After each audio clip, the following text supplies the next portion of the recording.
1 Samuel chapter 26. Then the Ziphites came to Saul at Gibeah, saying, Is not David hiding himself on the hill of Hachilah, which is on the east of Jeshimon? So Saul arose and went down to the wilderness of Ziph with 3,000 chosen men of Israel, to seek David in the wilderness of Ziph. And Saul encamped on the hill of Hachilah, which is beside the road on the east of Jeshimon. But David remained in the wilderness. When he saw that Saul came after him into the wilderness, David sent out spies and learned that Saul had indeed come. Then David rose and came to the place where Saul had encamped. And David saw the place where Saul lay, with Abner the son of Ner, the commander of his army. Saul was lying within the encampment, while the army was encamped around him. Then David said to Ahimelech the Hittite, and to Joab's brother Abishai the son of Zeruiah, Who will go down with me into the camp to Saul? And Abishai said, I will go down with you. So David and Abishai went to the army by night, and there lay Saul sleeping within the encampment, with his spear stuck in the ground at his head, and Abner and the army lay around him. Then Abishai said to David, God has given your enemy into your hand this day. Now please let me pin him to the earth with one stroke of the spear, and I will not strike him twice. But David said to Abishai, Do not destroy him, for who can put out his hand against the Lord's anointed and be guiltless? And David said, As the Lord lives, the Lord will strike him, or his day will come to die, or he will go down into battle and perish.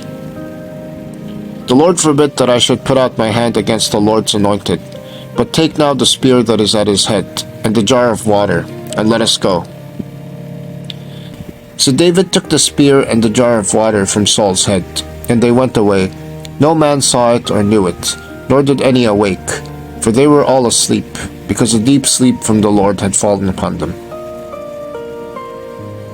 Then David went over to the other side and stood far off, on the top of the hill, with a great space between them. And David called to the army and to Abner the son of Ner, saying, Will you not answer, Abner? Then Abner answered, Who are you who calls to the king? And David said to Abner, Are you not a man? Who is like you in Israel? Why then have you not kept watch over your lord the king? For one of the people came in to destroy the king your lord. This thing that you have done is not good. As the Lord lives, you deserve to die, because you have not kept watch over your lord, the Lord's anointed. And now see where the king's spear is, and the jar of water that was at his head. Saul recognized David's voice, and said, Is this your voice, my son David? And David said, It is my voice, my lord, O king. And he said, Why does my lord pursue after his servant? For what have I done? What evil is on my hands? Now therefore, let my lord the king hear the words of his servant. If it is the Lord who has stirred you up against me, may he accept an offering. But if it is men, may they be cursed before the Lord. For they have driven me out this day, that I should have no share in the heritage of the Lord, saying, Go serve other gods. Now therefore, let not my blood fall to the earth away from the presence of the Lord. For the king of Israel has come out to seek a single flea like one who hunts a partridge in the mountains. Then Saul said, I have sinned. Return, my son David, for I will no more do you harm, because my life was precious in your eyes this day. Behold, I have acted foolishly, and have made a great mistake. And David answered and said, Here is the spear, O king. Let one of the young men come over and take it.